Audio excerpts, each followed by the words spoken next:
Hi, my name is Suitha Robin Samuel, and this is my presentation for History 0243-123 for my World War II project. Well, this is just an introduction before you see my project. For my project, I chose to do an interview for first Hitler, then Winston Churchill. The first one you're going to see is going to be an interview that I made up for Hitler. I wrote my own script, and I actually incorporated some aspects from one of Hitler's interviews he actually did with George Sylvester Viereck in 1923, and which was later published in Liberty magazine in July of 1932. And I also incorporated one of his speeches, one of his famous speeches that he presented in Siemens Dynamo Works in Berlin on November 10th of 1933, which was 9 months after he became the Chancellor. And this was the first speech, I believe, was broadcast on all German networks. So I kind of used segments from that interview and that speech and added that to make it a little bit more authentic, I guess, and the rest is all written by me in terms of information that I think would be critical in trying to pass my point. And I'll explain at the end of the interview with both Hitler and Churchill what I'm trying to convey. So enjoy. Tell us about your childhood and teenage years. I was born in Austria to a lower middle class family, and I had good relations with my mother. I was born and raised Catholic. As I got older, I really fell in love with becoming an artist and moved to Vienna in order to go to the Vienna Academy, and later realized it was not the correct path and I had something greater destined. How was your war experience and what followed after the war? During the war, I moved to Munich, Germany on August 1st of 1914 and became a dispatch runner, and I delivered messages to and from the trenches, which was not an easy job, I might add. I stayed away from the crowd who liked to drink and focused on my job. Due to my valiant effort, I received an Iron Cross, and soon after the war, I became an intelligence officer in the German army.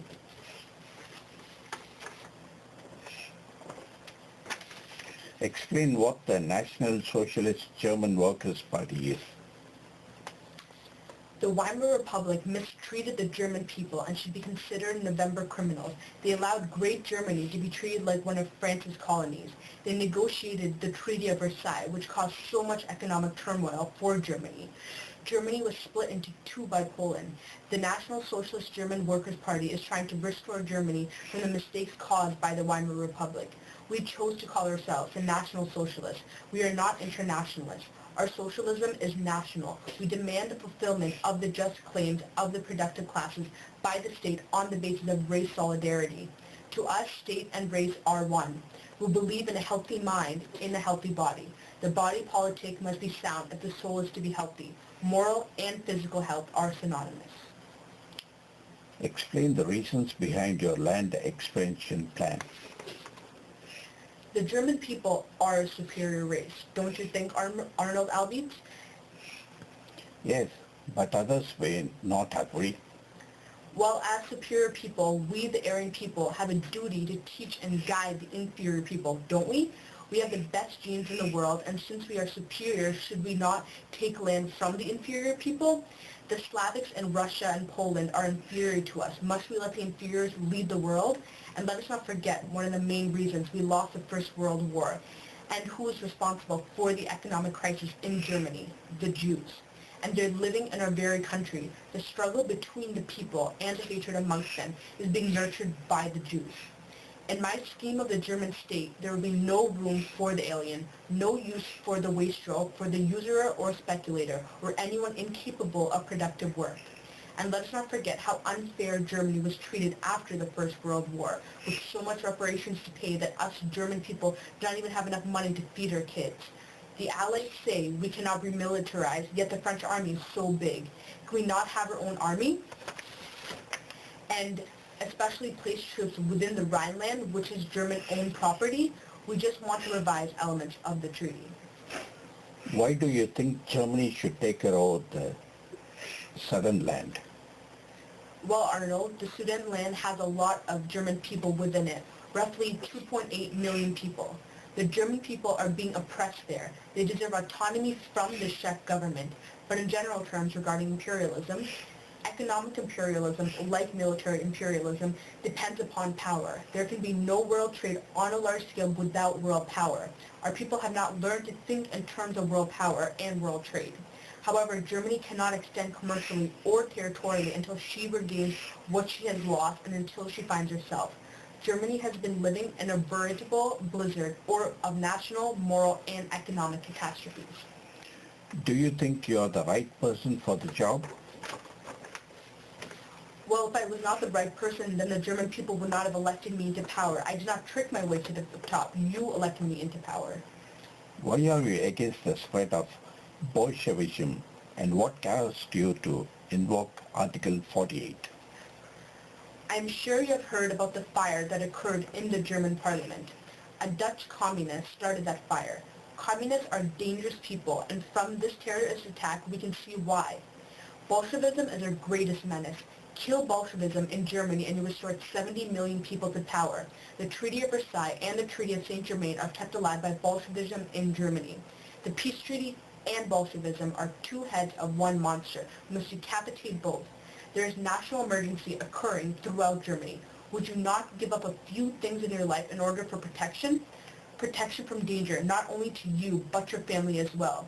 If you have a kid, would you not want her to be safe? If you have a wife, would you not want her to be safe? With me as Führer, you'll be protected, and the German people will make a name for themselves, not only in Europe, but around the world. Look at the German economy now. We are the top. Our people have jobs to make money and support their families. We have affordable Autobahn, and this is just the beginning for Germany. Thank you, Adolf Hitler. Well, you just saw the Hitler interview, and that interview, which I made up, was the time frame would be before the Second World War, because I was just trying to show like the way he was speaking in terms of starting a war and what his mental state was at the time. So this was all, for the Hitler interview, it was all before the Second World War. Now you're about to see the Churchill interview, the Winston Churchill interview, and like the Hitler interview, this was also written by me, but I also incorporated some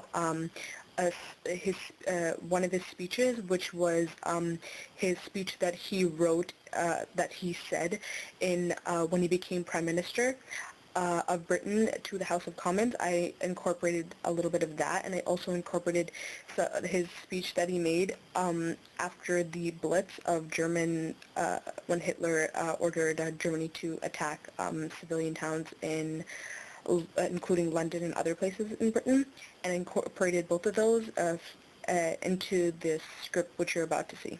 All right, enjoy. Your journey to becoming Prime Minister. I was born in Blenheim Palace, England, to a British father and American mother. I went to the Royal Military Academy at Sandhurst. In 1895, I enlisted in the British Army and served as a soldier and reporter during my travels to India, Egypt, Sudan, and South Africa. I began in Parliament in 1900, and at the age of 65, I became Prime Minister. How should Britain deal with an aggressive Germany? As Germany gets more aggressive, during this time of crisis, I offer my blood, sweat, and tears. Regardless of negotiations between Hitler and I, he still invaded Poland. 18 months ago, I prayed that the responsibility might not fall upon me to ask this country to accept the awful arbitrament of war. I fear that I may not be able to avoid that responsibility. Hitler yearned for war all along, preparing his armies as we sleep. We made it crystal clear to the German government that if they had insisted on using force again in the manner in which they had used it in the past, we were resolved to oppose them by force. Therefore, on September 3, 1939, I declared war on Germany. Is losing the war an option for you? We shall defend our island, whatever the cost may be. We shall fight on the beaches. We shall fight on the landing grounds. We shall fight in the fields and in the streets. We shall fight in the hills. We shall never surrender. Explain what happened in Dunkirk. What happened in Dunkirk was truly a miracle. The German army had us trapped, but by a miracle, more than 300,000 of our troops were saved from being killed. Can you explain what happened after the Blitz? Hitler targeted London and other civilian cities in order to break British morale. But little did he know he could not break our island race. He kindled a fire in British hearts here and all over the world and lit a fire that would burn with a long flame. Our fire brigade's work has been so heavy but not overlooked. I extend my gratification to our fighting forces in our seas and in the air. The Blitz unified us as a nation. Hi, so I'm guessing you watched both of them. Okay, so the commentary. The project was to do any aspect about World War II, and I chose the Hitler and Winston Churchill. So the reason why I did the Hitler interview, first of all, was because obviously Hitler was a great figure in World War II. He was pretty much the reason why World War II happened. His invasion in Poland caused World War II to happen. So within the interview, the purpose of me doing the interview instead of other things is I wanted to show how I would perceive Hitler to be in an interview type setting. Like for example, I purposely chose the script in terms of like the first question. It asked how he grew up. I mentioned the fact that he went to Vienna, and at the end that that he did not want to be an artist anymore, and he thought he had something greater destined. Obviously, he failed the test. I just purposely didn't write he failed because Hitler seems like a person where he doesn't want to mention that he failed at anything because he sees himself as a German as greater. So that's one of the reasons I added something like that. Also, since this interview, like figuratively, would take place before World War II happened, I didn't actually specifically say the invasion of Poland or anything, but I mentioned in the interview how he thought him, as a German person, was superior to other people, for example, Slavics in Russia and Poland, and that I was kind of hinting at the fact that since this interview was before World War II, that he already had a mindset of invading Poland. And I mentioned many times how throughout the interview, how he viewed the Weimar Republic, just like other German war veterans viewed the Weimar Republic as a terrible institution, pretty much. The Weimar Republic was actually signed the Treaty of Versailles. That's why they were called the November Criminals, because it was signed in November. And the treaty, of course, caused great economic turmoil for Germany, as mentioned. Like, it caused Germany to be split in two, and by Poland now having access to the sea, Germany being owed reparations, and of course humiliation, and especially for a country run by Hitler, who is so has such a great, so much pride, something like that, he needs to get back. That kind of steered me into mentioning a lot of the stuff I mentioned in the script in terms of him invading Poland. He obviously, Hitler wanted to invade Poland other than to get it back, and I guess humiliation kind of to restore it. I also mentioned the fact about the Jews, and I tried to show on my face the disgust he would have for the Jews, because as watching videos of him doing speeches, he was very adamant about what he thought about Jews. He made it pretty clear, so I tried to show that as well. And also, he threw out he for sure viewed the Aryan people as greater, and I also mentioned the fact how his wording is very clever. Of course, for example, he in class, Mr. Pohl, he mentioned that he would say things like, "We just want to revise elements of the treaty," which pretty much he's just saying he wants to throw the treaty away and he doesn't want to follow it. and also how he did not want the spread of communism to occur. That's Bolshevism, which was like a primary factor in Soviet Union, and he brought in the fact that a Dutch communist, the communist being the main part, not the fact that he's Dutch, started a fire in the German parliament, and he used that in order to invoke Article 48, which I mentioned in the interview, which allowed him to have the same power as the leader of Germany at the time, and it allowed him to take away a lot of rights and freedoms of the German people, and he used like the context of like protection, like I mentioned in the interview, how how uh, how he could take away anything by in using the context that he could like he's protecting you, and I guess that's used nowadays too, like for example, like 9/11 in the States, etc. So how the American government used a lot of context for like protection, that's what I mean. And so pretty much the entire interview, I was trying to just show how much of a great orator that Hitler is. He definitely practiced his speeches, interviews beforehand with a professional, the way he talks, the way he moves his hands, the way he um, uh, even looks. It's just all very done up. And Hitler was a main, and that was what my speech or interview was trying to show, how much of a great orator he is, and how Hitler was the main cause of World War II. That was for Hitler. For Winston Churchill, who became Prime Minister in 1940, and he was the main Prime Minister throughout, in Britain throughout the majority of World War II.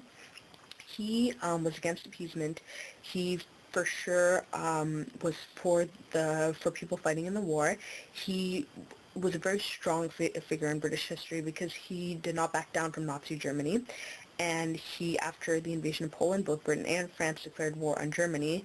And as I mentioned in the script, his speech that he made to the House of Commons, he mentioned how he put his blood, sweat, turmoil, tears into his job, which he really did, and he proved to be a very strong prime minister, and he even showed that he cared a lot for his country, like, for example, after the Blitz occurred, which was when Germany bombed civilian towns in Britain, which was very inhumane, he went and visited the burned down cities. I chose Winston Churchill as well because he was a strong figure, and he was one of few that did not back down from Hitler. Hitler thought he was supreme, but Winston Churchill did not back down, and he was one of the main reasons, I guess, which led to the inevitable downfall of Hitler. So through the interview, I tried to show how much of a great orator he is as well, but more of a good thing, I guess, because both Hitler and Winston Churchill were great orators. They knew how to speak to the crowd. They knew how to speak to one-on-one. And the point of doing this, doing both the interviews, is because the way they speak, the way they look, the way they use their hands, the way they talk, is in order to kind of ignite a fire in either the German people with Hitler or British people with Britain, and for people to enlist in the army. But obviously, in order for Germany to invade Poland, you need German troops. Germany, the way he talked, he tried to get a rise out of the German people in order for them to believe what he believed, and get people to enlist in the army, and invade Poland. And Winston Churchill, in an opposite way, tried to get people from in Britain to stand up to Nazi Germany and pretty much try to defeat them. So both of them were master leaders, master orators. Of course, Hitler was evil. He was a genius, so therefore he's an evil genius, and he got, through the way he talked, he got people to enlist, and he had a very like emotional attachment to them, especially the way like how the German troops would do more of an oath instead of the country but to Hitler. And Winston Churchill, he Not forget to mention that Hitler did turn the economy in 1936. But Winston Churchill too, he did care for his country greatly, and he got people to enlist as well. So that's pretty much, in summary, why I chose Hitler and Churchill, because they're both strong figures. Hitler in terms of causing World War II, and Churchill in terms of fighting back and helping defeat Hitler and stopping World War II. And the reason I chose interviews in order to show how much of great orators they are, the way they talk, and show how they recruited troops in order to fight the war. So yeah, I hope you enjoyed it, and thank you.